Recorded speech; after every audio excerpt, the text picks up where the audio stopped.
제9강 한국의 무덤, 죽음과 삶, 영원을 향한 건축적 여정과 세계의 장례 문화. 무덤, 과거를 여는 창의자, 시대를 비추는 거울, 그 깊은 이야기 속으로. 여러분, 무덤이라고 하면 어떤 느낌이 드나요? 조금은 어둡고 숙연한 기분이 들 수도 있겠죠. 하지만 무덤은 단순히 돌아가신 분의 시신을 모시는 장소를 넘어 그 시대를 살았던 사람들의 장래 관습, 죽음, 이후의 세계에 대한 생각 내세관, 종교적인 신념, 사회 구조, 예술적인 감각, 그리고 기술 수준까지 모든 것을 고스란히 담아내는 아주 복합적인 문화유산이랍니다. 마치 과거로 통하는 비밀스러운 창문 같기도 하고 그 시대를 비추는 거울 같기도 하죠. 우리나라의 무덤 양식은 아주 먼 옛날 선사시대의 소박한 무덤에서부터 시작해서 고대 왕국의 거대한 고분, 그리고 조선시대의 장엄한 왕릉에 이르기까지 시대의 흐름과 함께 끊임없는 변화와 발전을 거듭해왔어요. 무덤의 구조나 그 안에 함께 묻힌 부장품들, 무덤 벽에 그려진 벽화, 그리고 무덤이 자리 잡은 주변 경관과의 관계는 당시 사람들의 삶과 죽음에 대한 생각을 생생하게 우리에게 전달해주는 아주 귀중한 역사적 자료가 된답니다. 이번 구강에서는 한반도 무덤 형식이 시대별로 어떻게 변화해왔는지 그 과정을 살펴보고, 특히 한국의 독특한 거성 문화인 고인돌, 그리고 고구려, 백제, 신라, 발해, 고려, 조선, 왕릉 등 각 시대를 대표하는 주요 무덤들의 구조와 특징, 그리고 그 안에 담긴 깊은 의미들을 함께 탐구해볼 거예요. 나아가 같은 시기 세계 여러 문명권의 장례 건축이나 관습과 비교하면서 한국 무덤 문화가 가진 보편적인 특징과 우리만의 독창성을 입체적으로 조명해보고, 세계 장례 문화사의 다채로운 스펙트럼 속에서 그 가치와 위상을 다시 한번 평가해보고자 합니다. 이를 통해 우리는 무덤이라는 특별한 창을 통해 과거를 들여다보고, 인류의 보편적인 숙제인 죽음과 영혼이라는 주제에 대해 다양한 문화권의 사람들이 건축이라는 형태로 어떻게 자신들의 생각을 표현해왔는지 함께 고민해보는 의미 있는 시간을 갖도록 하겠습니다. 9.1점 한반도 무덤 변천사, 선사시대부터 조선까지 시대별 양식 총정리. 한반도의 무덤은 각 시대의 사회문화적 배경과 기술 발전에 따라 정말 다양한 형태로 변화해왔어요. 마치 유행이 바뀌듯 무덤의 스타일도 계속해서 진화해온 거죠. 어떤 모습으로 변해왔는지 한번 쭉 훑어볼까요? 구석기 시대 1만년 이전 최초의 매장 문화, 그 흔적을 찾아서 매장 문화가 있었을까요? 동굴 외에는 거의 유적이 남아있지 않아요. 하지만 충북 청원 두루봉 흥수굴에서 발견된 흥수하에는 넓고 평평한 석회암 바위 조각을 깔아 만든 자리에 매장된 사례로 아주 초기 형태의 매장 의뢰가 있었을 가능성을 보여준답니다. 신석기 시대 4000년 전 운무덤과 다양한 장례 방식의 등장. 이때는 주로 땅을 파고 시신을 안치하는 널무덤 또는 운무덤이 일반적이었어요. 예울진 후포리 유적에서는 몸을 구부려 무는 굴신장이나 뼈만 추려 무는 쇄골장이 발견되기도 했죠. 조개 껍데기로 만든 팔찌 같은 장신구가 함께 출토되기도 했고요. 춘천 교동 동굴에서는 시신을 곧게 펴서 무는 신전장, 여러 사람을 함께 묻는 합장묘나 집단묘가 확인되기도 했어요. 진주 상촌리에서는 사람이 살던 집터 안에서 수직으로 꽂힌 큰 항아리 용관 안에서 불에 태어나자 사람 뼈가 발견되기도 했답니다. 이렇게 동굴에 묻거나 동굴묘, 항아리에 넣어 화장하는 온관어장묘 방식도 있었죠. 청동기 시대 2300년 전 고인돌의 시대, 다양한 무덤 양식의 공존. 기 시대의 대표 주자는 바로 고인돌지 성묘이에요. 탁자식, 기관식, 개석식, 위석식 등 아주 다양한 형태의 고인돌이 만들어졌고, 그 안에서는 비파형 동검이나 붉은간 토기 같은 유물들이 함께 발견되기도 했죠. 그 외에도 돌로너를 만든 돌널무덤 석관묘, 돌로러너를 만든 돌덧널 무덤 석곽분, 돌을 쌓아 만든 돌무지 무덤 적석분, 그리고 화장무덤, 동무덤 온관묘, 일반 널무덤도 계속해서 만들어졌답니다. 당랑 BC 107년 AD 313년 중국 한나라 영양, 나무덧널 무덤과 벽돌무덤, 주로 나무로 곽덧널을 만들어 사용한 나무덧널 무덤 목곽분과 벽돌로 만든 벽돌무덤 전축분이 유행했어요. 벽돌무덤은 당시 중국 한나라의 영향을 받은 것으로 주로 평양 지역에서 많이 발견된답니다. 부여, 옥저 BC 2세기 AD 5세기 독특한 장례 풍습을 엿보다 부여에서는 나무덧널 무덤과 함께 구덩이를 파고 바위를 이용한 무덤 구덩식 바위 무덤이 있었고, 옥저에서는 나무덧널 무덤이 주로 만들어졌어요. 부여는 살아있는 사람을 함께 묻는 순장, 많은 물건을 함께 묻는 무장, 여러 사람을 한 무덤에 묻는 다인장, 그리고 화장의 풍습이 있었다고 해요.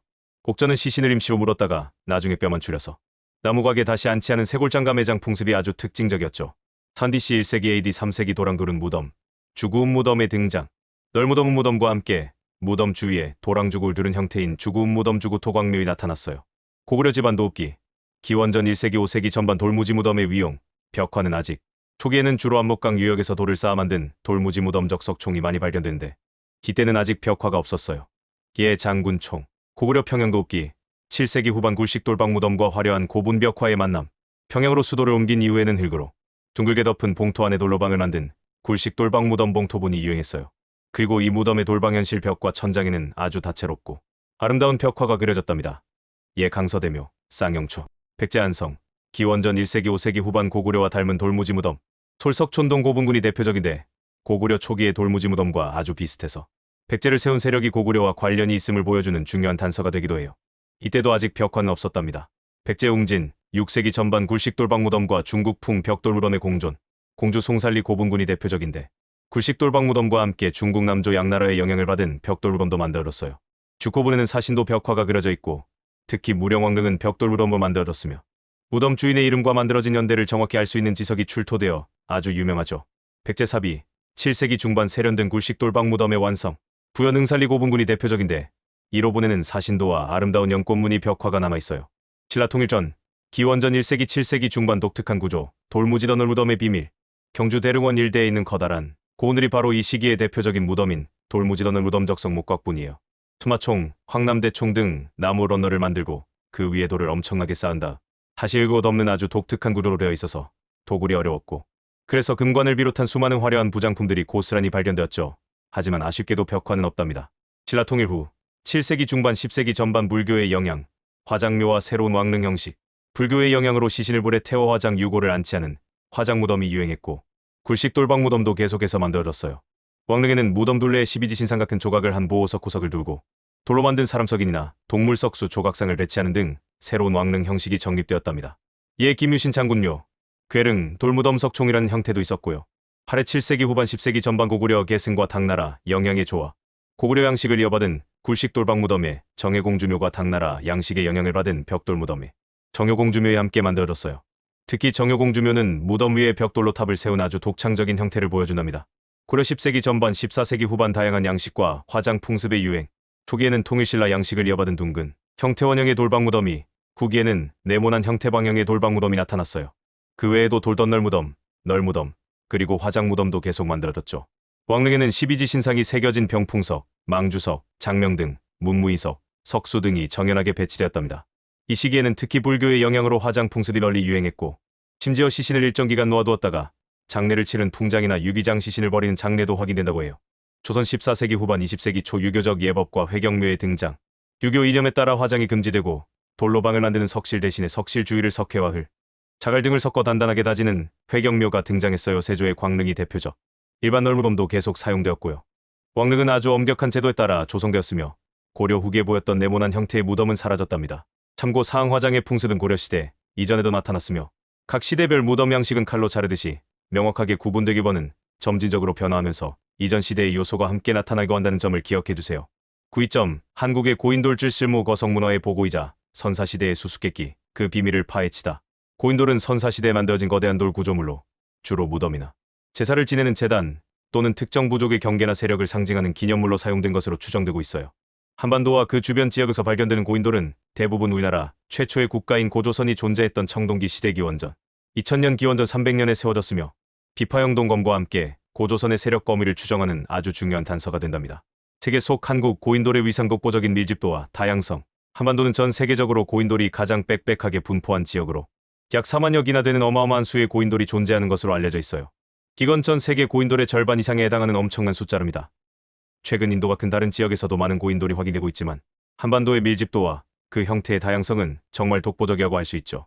이러한 이유로 전라북도 고창, 전라남도 화순, 그리고 인천 강화의 고인돌, 주적은 2000년 12월에 유네스코 세계유산으로 당당하게 등재되었어요. 등재 기준은 독특하거나 지극히 희귀하거나 혹은 아주 오래된 유산이었는데 우리나라 고인돌이 바로 여기에 해당했던 거죠. 고인돌은 유럽, 인도, 동남아시아 등 세계 여러 지역에서 발견되지만 특이하게도 바로 이웃한 중국과 일본에서는 상대적으로 드물게 나타난다고 해요. 지역과 시기에 따라 그 형태는 조금씩 다르지만 대체로 여러 개의 받침 돌견돌 위에 아주 크고 무거운 덮개돌을 올린 구조를 하고 있답니다. 세계사적 비교 거성문화 스톤헨지부터 뉴그레인지까지 돌에 새긴 인류의 염원, 고인돌은 전 세계적으로 나타나는 거성문화 메갈레세, 커처의 한 부분을 볼 수 있어요. 유럽에서는 프랑스의 카르나크 열석 수많은 거석을 줄지어 세운 유적, 영국의 스톤헨지와 에이브버리 환상 열석 거석을 원형으로 배치한 유적, 아일랜드의 뉴그레인지 고분 거석으로 만든 무덤 등 아주 다양한 형태의 거석 구조물들이 신석기 시대부터 청동기 시대에 걸쳐 만들어졌죠. 이 거대한 돌 구조물들은 하늘을 관찰하거나 천문 관측, 종교적인 의례를 행하거나 또는 사회 구성원들을 하나로 묶는 사회적 통합 등 아주 복합적인 기능을 수행했을 것으로 추정된답니다. 인도네시아의 숨바섬에서는 놀랍게도 현재까지도 거대한 돌을 이용해서 장례를 치르는 풍습이 남아있어서 고인돌 문화의 원형을 엿볼 수 있는 살아있는 사례로 큰 주목을 받고 있어요. 한반도의 고인돌은 이러한 세계적인 거석 문화의 큰 흐름 속에서 동북아시아만의 독특한 양상을 보여주는 아주 중요한 유산이라고 할 수 있답니다. 고인돌의 종류 어떻게 다를까? 탁자식, 기반식, 개석식, 위석식. 탁자식 북방식 고인돌마치 탁자처럼 생겼다고 해서 붙여진 이름이에요. 땅 위에 3-4개의 널쩍한 돌판 성로 네모난 무덤방을 만들고 그 위에 크고 평평한 덮개돌을 올려놓은 형태죠. 커다란 탁자식 고인돌은 주로 요동반도, 안반도, 대동강 열에 많이 분포하며 언덕이나 산 중턱에 홀로 우뚝 서 있는 경우가 많아요. 이에 강화 부글리지 성묘. 기반식 남방식 고인돌 바둑판식 고인돌이라고 불려요. 지하에 무덤방을 만들어놔 땅 위에 작은 돌들을 놓아서 무덤 영역을 표시하고 여러 개의 작은 고인돌로 아주 커다란 덮개돌을 받치고 있는 형태랍니다. 덮개돌이 어마어마하게 크고 무덤방이 따로 없는 경우도 있어요. 이에 고창중림비 고인돌, 개석식 뚜껑식 고인돌 가장 단순한 형태의 고인돌로 지하에 만든 무덤방 위에 별도의 고인돌 없이 바로 덮개돌을 뚜껑처럼 얹은 모습이에요. 요동반도, 한반도 전역, 그리고 일본 규슈 지역에 널리 분포한답니다.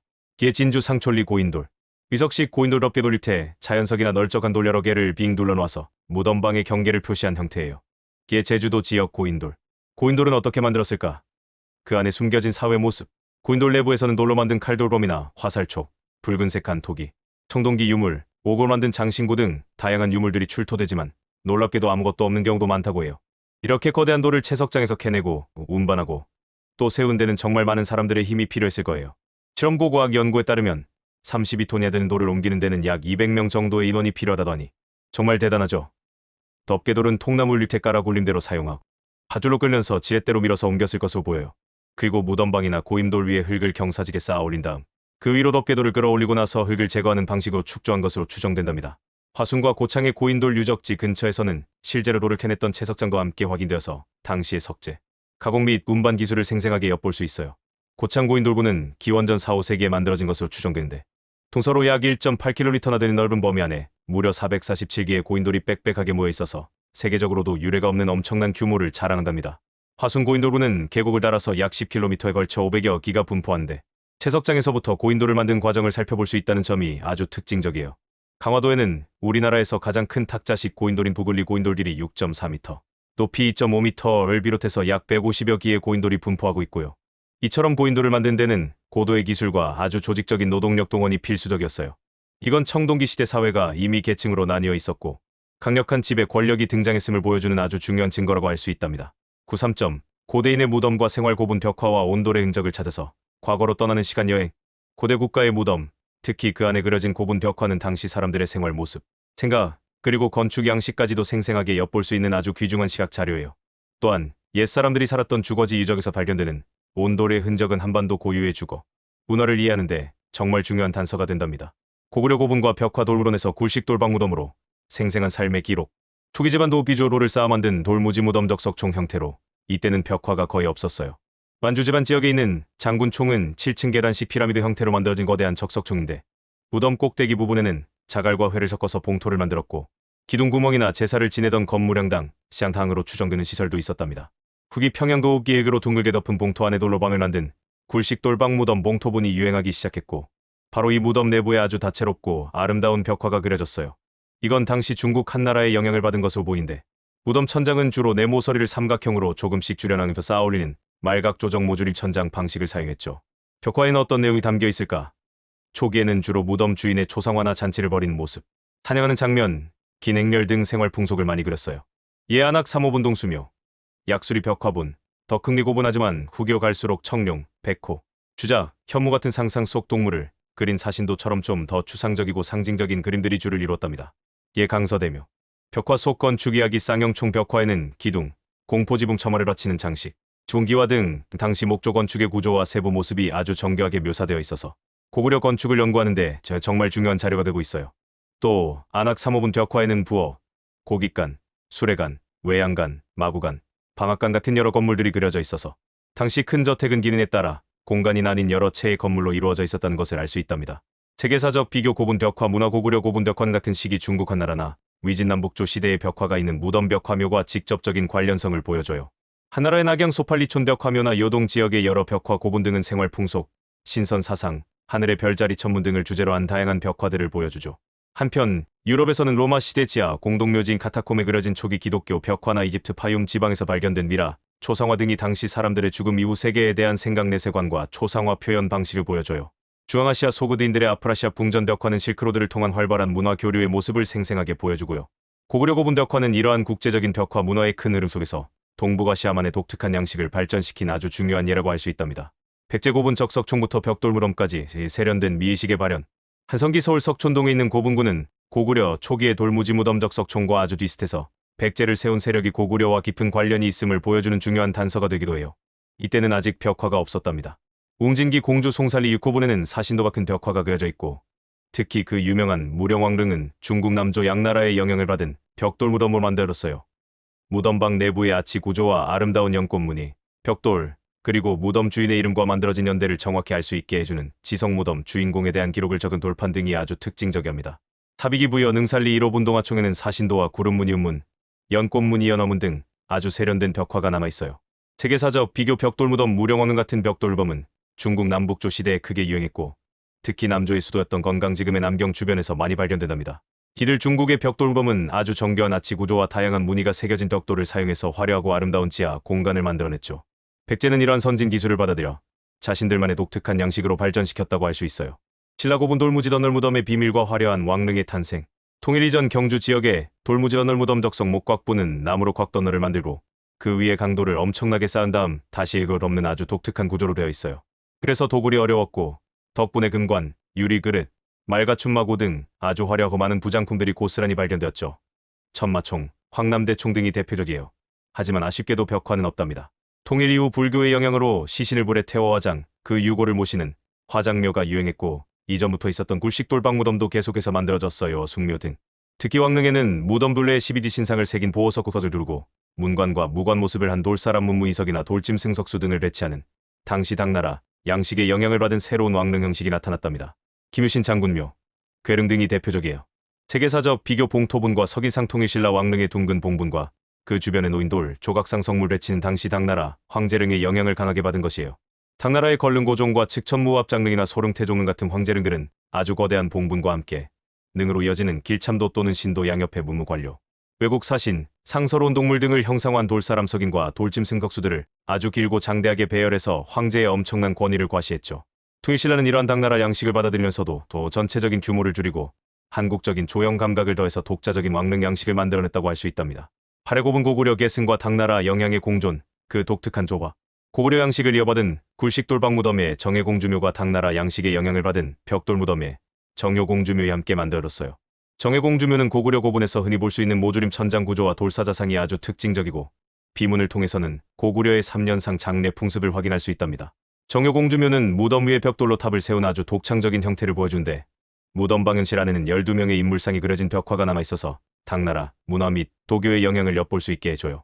구사점 고려 왕릉 통일신라 양식의 계승과 새로운 요소의 등장, 그 변화의 흐름. 고려 왕릉은 주로 수도였던 개성, 부근의 산악지대에 많이 분포하고 있어요. 존터를 잡기 위해 풍수지리 원칙에 따라 뒤에는 산을 등지고 앞으로는 물을 바라보는 이른바 좌청룡 우백호의 지세를 갖춘 곳에 자리 잡았죠. 안타깝게도 몽골의 침입이나 도굴, 그리고 조선시대의 개축 등으로 원래 모습이 많이 훼손되었지만 고려를 세운 태조 왕건의 혈릉시엔링과 공민왕의 혈릉시엔링 및 그의 왕비였던 노국대장공주의 정릉견링 등은 비교적 잘 보존되어 있어서 고려 왕릉의 특징을 잘 보여준답니다. 능력 구성 태조 혈릉과 공민왕릉, 어떻게 다를까? 태조 혈릉 송악산 서쪽 기슭에 자리 잡고 있는데 봉분 주위에는 옛신라 왕릉처럼 면석에 12지 신상을 조각한 보호석 고석을 두르고 그 바깥쪽으로는 돌, 난간석 난간을 둘렀어요. 봉분 앞에는 재물을 올리는 돌상석상, 실초함과 어둠을 밝히는 장명 등 장민 등이 있고 그 좌우에는 길을 안내하는 기둥인 망주석 한 쌍과 문관과 무관의 모습을 한 돌사람 석인, 질련 한 쌍이 서로 마주보고 서 있으며 내 모퉁이에는 돌사자 두 쌍이 등을 든든하게 수호하고 있답니다. 능력 중앙에는 제사를 지는 건물인 정자각 띵즈가 있고 정자각 입구에는 신성한 구역임을 알리는 붉은색의 홍살문이 있었을 것으로 보여요. 일부 학자들은 망주석과 장명 등은 조선시대의 것으로 보기도 해요. 공민왕릉 혈릉과 정릉예술가 왕이 직접 설계한 쌍릉, 고려 말기에 만들어진 공민왕과 그의 사랑하는 왕비였던 노국대장공주의 쌍릉으로 개성 서쪽 만수산 남쪽 기슭에 나란히 자리 잡고 있어요. 공민왕이 직접 설계하고 감독해서 무려 9년에 걸쳐 완성했다고 전해지답니다. 왕릉과 왕비르이 같은 능력 안에 나란히 만들어진 동원쌍릉 통유엔슈왕링 형식인데 이건 이후 조선시대 왕릉 제도에도 영향을 미쳤어요. 3단 오른 돌 축대석 축 위에 봉분을 두었는데 각 봉분에는 병풍석 봉분 둘레를 병풍처럼 두른 돌, 호석 보호석, 그리고 난간석이 둘러져 있고 그 바깥쪽으로는 돌로 만든 호랑이 석호 3마리와 돌로 만든 양석양 2마리가 배치되어 있답니다. 능 앞에는 망주서, 석상, 장명 등 그리고 문관과 무관의 모습을 한 돌사람 문무석인들이 아주 정연하게 배치되어 있고요. 심지어 돌방석실 내부에는 벽화도 그려져 있다고 해요. 특징 및 변화 신라 계승 새로운 요소 고려 왕릉 스타일. 고려 왕릉은 기본적으로 통일신라 시대의 능묘 제도 돌방 구조, 호석, 난간석, 석인, 석수 등을 이어받았어요. 하지만 호석에 새겨졌던 12지 신상은 사라지고 봉분 주위를 지키던 돌사자도 2마리로 줄어서 봉분 앞 양편에 배치된 등 조금씩 변화하는 모습도 나타났죠. 또한 신라릉에는 없었던 망주석, 장명 등 정자가 큰 새로운 요소들이 추가되어서 이후 조선시대 능묘 제도로 이어지는 다리 역할을 했답니다. 비록 송나라의 영향을 받았다는 기록도 있지만 고려사, 참조, 통일신라 시대에 확립된 우리 고유의 능묘 문화를 더욱 발전시킨 것으로 평가받고 있어요. 조선 왕릉과 비교해보면 고려 왕릉은 돌을 쌓아서 단을 만들고 돌계단을 조성한 다음 그 위에 봉분을 만든 반면 조선 왕릉은 둥그스름한 흙으로 만든 단토단 위에 봉분을 조성한 점이 다르다고 할 수 있어요. 세계사적 비교 중세 왕실 묘제 중국, 유럽, 일본은 어땠을까? 고려시대는 중국의 송, 요, 금, 원나라가 차례로 등장하고 교체되던 시기와 겹쳐요. 송나라 황제릉의 북송 영소릉은 봉분 앞에 아주 긴 길신도, 셴다오를 만들고 그 양옆에 무무관료, 외국 사신, 상서로운 동물들을 형상화한 돌 조각상들을 아주 길고 장대하게 배열해서 황제의 엄청난 권위를 과시했죠. 이런 모습이 고려 왕릉의 돌 조각상 배치에 영향을 준 것으로 보인답니다. 유럽의 중세 시대에는 왕들이 주로 대성당 내부에 묻히는 경우가 많았어요. 이에 프랑스 생드니 대성당, 영국 웨스트민스터 사원 등 그리고 돌로 만든 관석관이나 기념 조각상 등으로 화려하게 장식되었죠. 기건별도의 넓은 능력을 조성했던 동아시아의 왕릉 문화와는 아주 다른 모습이에요. 일본에서는 고운시대 이후 천왕릉이 점차 간소화되는 경향을 보였고요. 9.5점 조선 왕릉 유교적 예법과 풍수사상의 완벽한 도화, 왕조의 영원한 안식처, 유네스코 세계유산. 조선 왕릉은 500여 년간 지속된 조선 왕조 역대 왕과 왕비의 무덤으로 유교적인 예법과 좋은 땅의 기운을 찾는 풍수사상에 따라 아주 정성스럽게 만들어졌어요. 당대의 뛰어난 건축 기술, 아름다운 조각 솜씨, 그리고 정교한 돌 다루는 기술적 공이 모두 집약된 종합예술품이라고 할 수 있죠. 한 왕조의 왕릉 전체가 거의 완전한 형태로 잘 보존되어 있다는 점에서 세계적으로도 그 유래가 드물어서 2009년에 유네스코 세계유산으로 당당하게 등재되었답니다. 능릉, 원uyền, 묘무의 구분 무덤에도 계급이 있다. 조선시대 왕족의 무덤은 그 주인의 신분에 따라 격이 달랐어요. 왕과 왕비의 무덤은 능릉, 왕세자와 왕세자빈, 그리고 왕의 친아버지나 어머니 사친의 무덤은 원uyền, 그 외 나머지 왕족들의 무덤은 묘무라고 불렀답니다. 입지 선정과 공간 구성 자연과 예법이 어우러진 신성한 공간, 풍수지리 좋은 땅을 찾아서 조선 왕릉은 뒤로는 산을 등지고 배산, 베이샨 앞으로는 물을 바라보는 임수, 린슈의 이상적인 명당 자리를 아주 신중하게 골라서 만들었어요. 중국처럼 인공적인 구조물로 지리적인 약점을 보완하기보다는 주변 자연 지형을 최대한 훼손하지 않고 자연에 순응하는 방식을 택했죠. 표준 배치 어떻게 구성되었을까? 조선 왕릉은 크게 제사를 지내는 제양 공간, 능으로 들어가는 진입 공간, 그리고 봉분이 있는 능침 공간으로 구분할 수 있어요. 진입 공간 먼저 제사를 준비하는 건물인 제실다이실 지나 숲길과 금천교진 전차어, 속세와 신성한 능력을 구분하는 다리를 건너면 신성한 구역임을 알리는 붉은색의 홍살문 홍살문에 이르게 된답니다. 제양공간 홍살문에서부터 제사를 지내는 중심 건물인 정자각 깅즈가까지는 길이 두 갈래로 나뉜 참도 산다오가 이어져요. 하나는 홀령이 다니는 신도 셴다오, 다른 하나는 임금이 다니는 어도 유다오죠. 정자각 주변에는 왕의 업적을 기록한 비석을 보관하는 비각 베이그, 제사 음식을 준비하는 수라간쇼의 라젠, 그리고 능을 지키는 사람들이 머무는 수복방쇼 보방 등이 배치되었어요. 능침 공간 정자각 뒤편 높은 곳에 왕과 왕비의 봉분이 자리 잡고 있죠. 봉분 주위에는 곡장쥐창이라는 나지막한 담장을 두고 봉분 둘레는 병풍석 핑펑실, 12지 신상 등이 조각됨과 난간석 난간실을 설치했어요. 봉분 앞에는 영혼이 나와서 논다는 혼유석 혼이오실, 길을 안내하거나 음양의 조화를 상징하는 망주석 왕주실 한상, 어둠을 밝히는 장명 등 장민 등이 놓이고 그 아래로는 차례대로 문관 모습을 한 문인석 원련실과 돌말석마, 실마, 무관 모습을 한 무인석 우련실과 돌말, 그리고 도량석양, 실양과 도로랑이 석호, 실호가 좌우 대칭으로 여러 단에 걸쳐 위험 있게 배치된답니다. 제사가 끝난 후 충문을 태운 장소인 예감이 칸과 토지신에게 제사 지내는 산신석 산센실도 설치되었고요. 이러한 기본적인 구성을 유지하면서도 만들어진 시대적 배경이나 주변 지형 조건에 따라서 조금씩 다른 모습을 보이기도 했어요. 조선 왕릉의 특징과 가치 세계가 인정한 우리 문화유산, 독창적인 조형 예술 봉분을 만든 방식, 능력 둘레에 담장 원장, 유엔치항을 설치하는 것, 그리고 다양한 돌 조각상 성물들의 배치와 아름다운 조형 및 특히 문무인석, 호석, 난간석은 중국이나 일본의 능묘와는 뚜렷하게 구별되는 조선만의 고유한 양식이합니다. 홍살문에서 정자각으로 이어지는 공간에 절제된 건축미는 아주 엄숙하면서도 독특한 분위기를 만들어내죠. 기록 문화의 보고 살릉도감이 괴시한 링도지엔 이구의 조선 왕릉을 만든 모든 과정을 아주 상세하게 그림과 글로 기록한 일괴라는 책이 남아있어요. 이 일괴에는 성물을 어떻게 배열했는지, 정자각을 어떤 과정으로 지었는지 뿐만 아니라 심지어 공사에 참여한 단순 노역자의 이름까지도 기록되어 있어서 정말 귀중한 자료랍니다. 덕분에 왕릉이 훼손되었을 때 원래 모습대로 복원하는 것이 가능하고 물리적인 진정성을 확보할 수 있죠. 지속되는 재래 문화 조선 왕조가 멸망한 이후에도 전주이씨 종혁원에 의해 왕릉 제사와 종묘 제례가 무려 600년이 넘는 시간 동안 계속해서 이어져 오고 있어요. 이건 눈에 보이지 않는 무형적인 문화 전통을 계승한다는 점에서 아주 큰 가치를 지닌답니다. 세종실록 속 헐릉 태종릉 살릉 제도 기록의 중요성. 세종실록에는 태종의 무덤인 헐릉을 만들 때의 살릉 제도가 아주 상세하게 기록되어 있어요. 돌방석실의 크기, 각각의 돌 조각상 성물 재질과 치수, 그리고 새겨진 문양 등이 자세히 적혀 있어서 당시 왕릉의 규모와 정교함을 생생하게 알 수 있죠. 예를 들어 석실 내부의 너비는 8척, 높이는 7척, 길이는 11척이었고 바닥 꼴지면석에는 신령스러운 풀영지과 구름, 12지 신상을 조각했으며 벽면을 이룬 도린석엔 모란, 해바라 기규와 국화 같은 꽃무늬를 새겼고 돌사람석인 사구 중이군 관복을 입고 이군 갑옷을 입은 모습이었다는 등 아주 구체적인 내용이 담겨 있답니다. 세계사적 비교 왕실 묘역과 기록 문화 우리 왕릉, 세계 속에서 얼마나 특별할까? 조선 왕릉은 유교적인 예법과 풍수지리가 아름답게 결합된 아주 독특한 능원 문화를 보여줘요. 중국의 명나라와 청나라 황제릉 명십삼릉, 청동릉, 청서릉 등은 조선 왕릉보다 훨씬 더 웅장한 규모와 화려한 돌 조각상, 그리고 아주 넓은 능력을 특징으로 하며 황제의 절대적인 권력을 상징했죠. 하지만 조선 왕릉은 주변 자연과의 조화, 왕릉 도성 과정을 상세히 기록한 의궤, 그리고 현재까지도 이어지는 재래 전통에서 그 특별한 가치를 찾을 수 있답니다. 일본의 천황릉 고분 시대 이후는 상대적으로 간소화되었고 일본 고유의 종교인 신토적인 요소가 강하게 나타나요. 유럽의 왕실 묘역은 이집트의 피라미드나 중국 황제릉처럼 독립된 거대한 묘역을 만들기보다는 주로 성당이나 교회 내부에 조성되는 경우가 많았어요.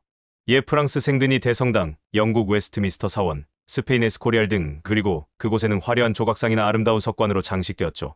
조선의 살릉도가미궤처럼 상세한 국가 공식 건설 보고서가 아주 체계적으로 남아있는 경우는 세계적으로도 매우 드문 사례로 우리 기록 문화의 중요성을 잘 보여준답니다. 9.6점 한국의 무덤, 삶의 염원과 시대 정신을 담은 영원의 건축, 그 깊은 울림. 지금까지 우리는 한반도의 무덤이 단순한 시신의 매장지를 넘어 선사시대부터 역사시대에 이르기까지 각 시대를 살았던 사람들의 세계관, 죽음 이후의 삶에 대한 생각 내세관, 뛰어난 예술적 감각, 그리고 복잡한 사회적 관계망까지 모든 것을 총체적으로 담아낸 아주 귀중한 문화유산임을 함께 살펴보았어요. 아주 소박했던 운무덤에서 출발해서 거성문화의 정수라고 할 수 있는 고인돌, 삼국시대에 화려하고 웅장했던 고분과 왕릉, 그리고 고려와 조선의 체계적인 능묘 제도에 이르기까지 한국의 무덤은 끊임없는 변화와 발전을 거듭하며 우리만의 독창적인 장례 문화를 형성해 왔답니다. 세계 여러 문명권의 장례 건축과 비교해볼 때 한국의 무덤은 돌무지던 얼범이라는 아주 독특한 구조, 경주 석굴암과 같은 인공 석굴의 창조, 그리고 자연과의 조화를 무엇보다 중요하게 생각하며 유교적인 예법을 엄격하게 따른 조선 왕릉 등에서 그 특별함을 뚜렷하게 드러내고 있어요. 동시에 돌아가신 분을 정성껏 기리고 그분들의 내세가 평안하기를 기원하며 살아있는 사람들의 사회적인 질서와 권위를 확인하는 무덤의 보편적인 기능 또한 충실하게 수행했죠. 오늘날 우리에게 남겨진 수많은 고분과 능원은 과거로 통하는 신비로운 창이자 우리 문화의 깊이와 다양성을 새삼 일깨워주는 살아있는 교과서와 같아요. 다음 시간에는 불교 신앙의 간절한 염원이 돌에 새겨진 아름다운 예술, 바로 한국의 석탑, 석등, 부도의 세계로 여러분을 안내할게요. 돌에 새겨진 불신 버시는 과연 어떤 모습으로 우리에게 다가올까요? 기대해주세요.